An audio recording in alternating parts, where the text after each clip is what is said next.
Marriage, for all its beauty and promise, is never only between two people. It's a pact struck in the presence of ancestors, unseen witnesses, and spirits of place.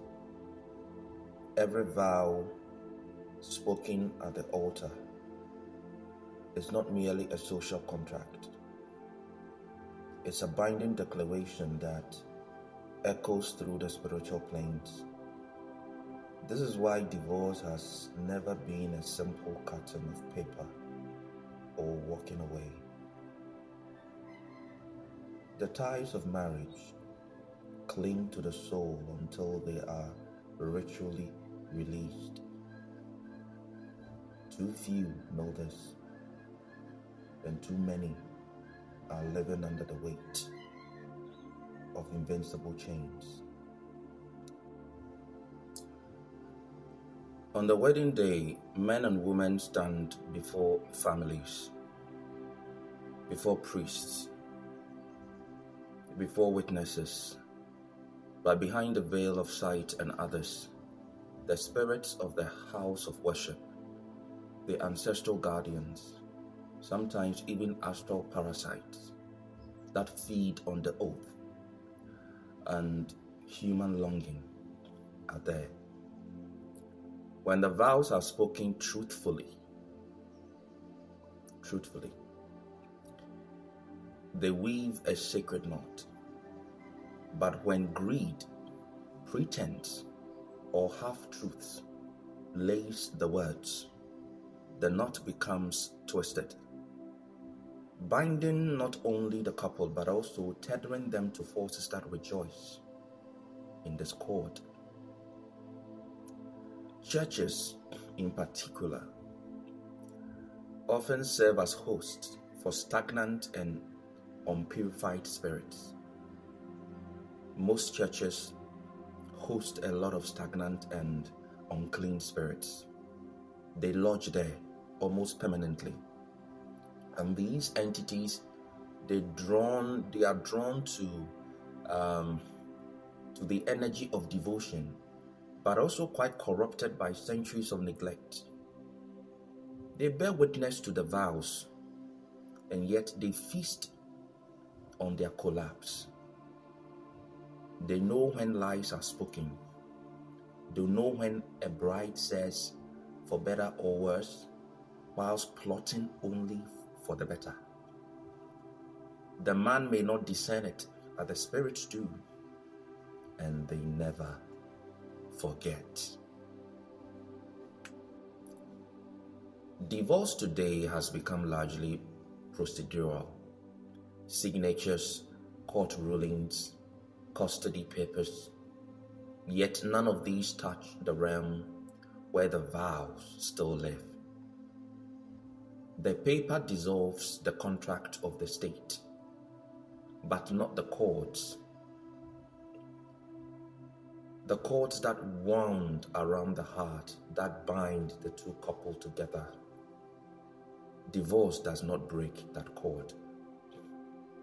The wedding ring, especially, is infused with the energy of the vows.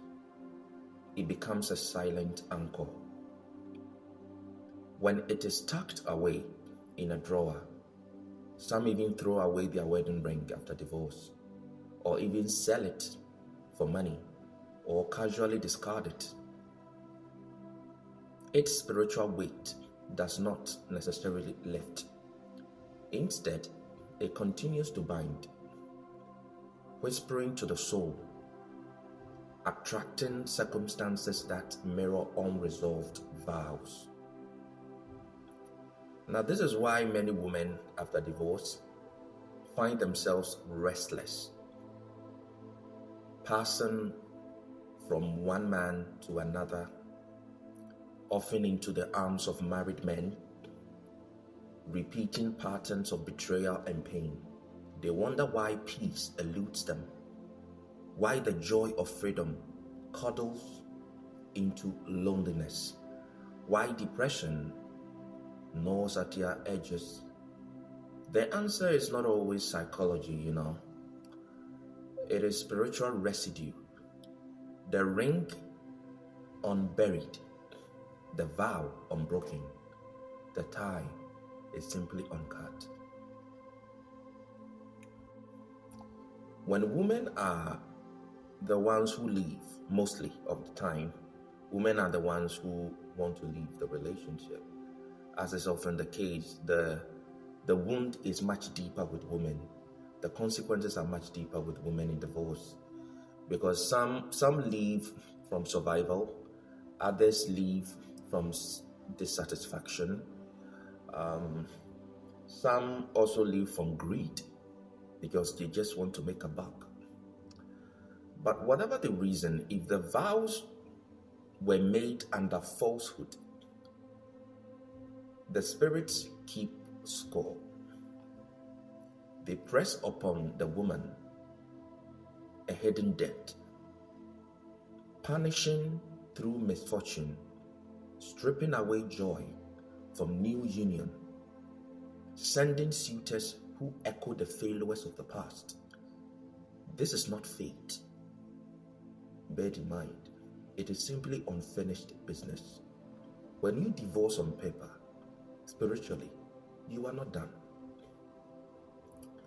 Greed especially leaves a stain. When marriage was entered with the intention to gain rather than union, the dissolution multiplies the loss. Women who stood before the altar dressed in beauty, but inwardly calculating wealth and status, invited spirits of deceit to bear witness to their deceit, to the masters who bear witness to their vows. These spirits, they linger after divorce, laughing as the woman is passed from one man to the other. They mock the woman especially, always seeking, never finding the right mate, and feeding on their misery. Yet, these chains can indeed be broken. Ignorance fuels suffering, but awareness opens the door to freedom. Divorce must be completed both legally as well as spiritually. This means disposing of the wedding ring with intention, through ritual, through specific spiritual directions, not sentimentally.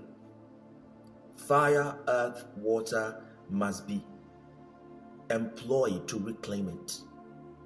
Bury it at crossroads after the necessary rituals are done on it.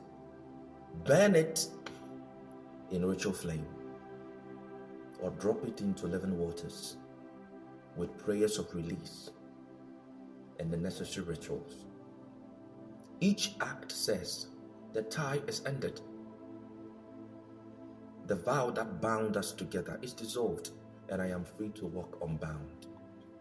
Such rituals call upon ancestral forces to cut the cords, to separate spiritually the two families that previously came together.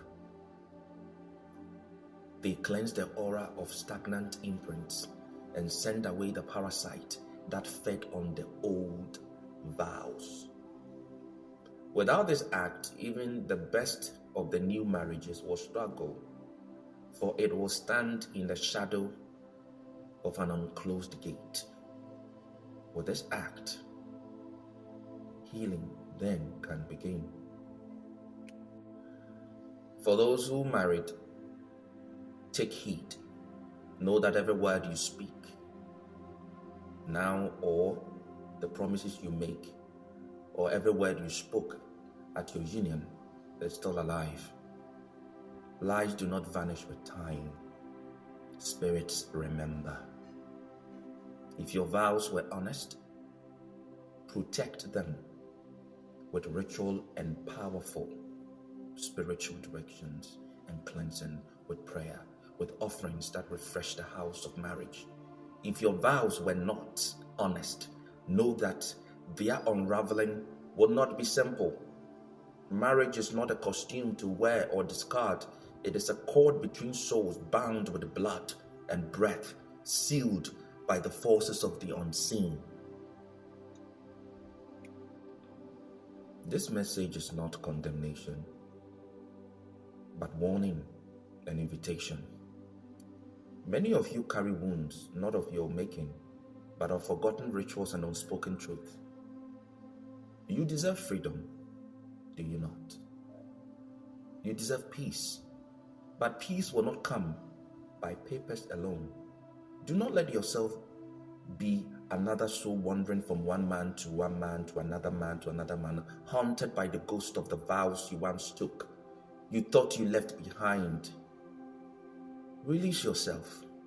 Burn the ring, bury the ring, drown the ring in ritual instructions. Speak the words your spirit has longed, wanted to speak, and release yourself from a contract that perhaps was not supposed to be. Do this, and the next chapter of your journey perhaps can be written not in chains, but in truth.